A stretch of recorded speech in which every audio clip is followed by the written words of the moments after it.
നമ്മളതിനെ പൊതിഞ്ഞ് പറയുകയോ നന്നാക്കി പറയുന്നതും വേണ്ട. ഇത് പൗരത്വം എടുത്തു കളയാനുള്ള നടപടിയാണ്. പൗരത്വം എടുത്തു കളയാൻ നാളെ പോലും കൂടെ താമസിക്കേണ്ട, എല്ലാവരും പുറത്താക്കുന്നുള്ളതല്ല, വോട്ട് ചെയ്യേണ്ട, ഞങ്ങൾ പറയുന്നവരെ വോട്ട് ചെയ്താൽ മതി എന്നാണ് പറഞ്ഞത്. പക്ഷേ ഭരണഘടന അങ്ങനെയല്ല പറയുന്നത്. ഭരണഘടന ഇന്ത്യയിലെ എല്ലാ പൗരന്മാർക്കും പ്രായപൂർത്തി വോട്ടവകാശം നമ്മുടെ മൗലിക അവകാശമാണ്. ഭരണഘടന നമുക്ക് നൽകിയ അവകാശമാണ്. ഓക്കെ, അപ്പോൾ എൻ്റെ കയ്യിലിപ്പോൾ ഡോക്യുമെൻ്റ് ഇല്ല, എനിക്കത് തെളിയിക്കാൻ കഴിയില്ല, എനിക്ക് വോട്ട് ചെയ്യുക എന്നുള്ളത് ഭരണഘടന എന്നോട് പറഞ്ഞിട്ടുണ്ട്. എനിക്ക് വോട്ട് ചെയ്യാനുള്ള അവകാശമുണ്ട്. ഈ അവകാശം സ്ഥാപിക്കാൻ ചെല്ലുമ്പോൾ പറയുകയാണ് നീ ഡോക്യുമെൻ്റ് കൊണ്ടുപോകുക എന്ന് പറയുന്നത് ഭരണകൂടമല്ല. അതായത് എൻ്റെ വോട്ടവകാശം നിർണ്ണയിക്കാനുള്ള ഡോക്യുമെൻറ്റേഷൻ ചെയ്യേണ്ടത് ആരാണ്? ഭരണകൂടമാണ്. ഇനി ഈ ഭരണകൂടം നടത്തിയ ഡോക്യുമെൻറ്റേഷൻ്റെ അവസ്ഥ എന്താണ്?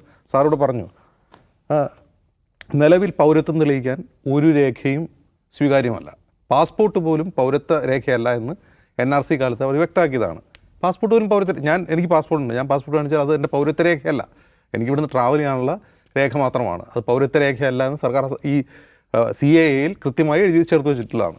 പിന്നെ ഏത് രേഖയാണ് പൗരത്വത്തിന്? ആധാർ സ്വീകാര്യമല്ല.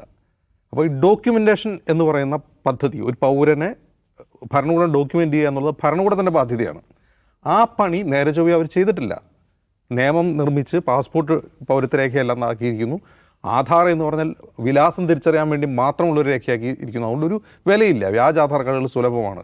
അപ്പോൾ ഒരു തരത്തിലുള്ള രേഖയും സ്വീകാര്യമല്ലാതാവുകയും എന്നിട്ട് ഒരു ടൈം, സ്റ്റിപ്പുലേറ്റഡ് ടൈം വന്നിട്ട് നിങ്ങൾ രേഖ കൊണ്ട് തെളിയിക്കാൻ നമ്മളോട് ആവശ്യപ്പെടുകയാണ് ചെയ്യുന്നത്, വോട്ടർമാരോട്.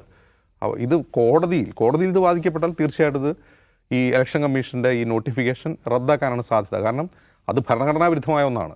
ഒരു സ്റ്റിപ്പുലേറ്റഡ് ടൈം കൊടുത്തിട്ട് ഭരണകൂടം ചെയ്യേണ്ട പണി പൗരന്മാരോട് ചെയ്യാൻ പറയുകയാണ്. നിങ്ങളുടെ ഭരണഘടന നൽകിയ വോട്ടവകാശം തെളിയിക്കാൻ നിങ്ങൾ രേഖയുണ്ടായി കൊണ്ടുപോവുക, ഞങ്ങൾ നോക്കാം എന്നാണ് പറയുന്നത്. അത് തികച്ചും ഭരണഘടനാ വിരുദ്ധമായൊരു നടപടിയാണ്. അത് കോടതി അത് നേരെ ചൊവ്വേ റിവ്യൂ ചെയ്ത് കഴിഞ്ഞാൽ തീർച്ചയായിട്ടും അത് റദ്ദാക്കപ്പെടാനാണ് സാധ്യത. പക്ഷേ ഇത് ബീഹാറിലും അവസാനിക്കുന്ന ഒന്നല്ല. ഇത് ഏറ്റവും മാരകമായ ആഘാതമേൽപ്പിക്കുന്നത് ബംഗാളിലാണ്. കാരണം ബംഗാൾ മുമ്പേ തന്നെ RSSൻ്റെയും BJPയുടെയും ഒരു ടാർഗറ്റ് സ്റ്റേറ്റാണ്. അവിടെയുള്ള ബഹുഭൂരിഭാഗം ആളുകളും ഇന്ത്യക്കാരല്ല എന്നാണ് സംഘപരിവാർ വാദിക്കുന്നത്, RSSകാർ വാദിക്കുന്നത് ബംഗ്ലാദേശിൽ നിന്ന് നുഴഞ്ഞു കയറിയവരാണെന്നാണ്. അത്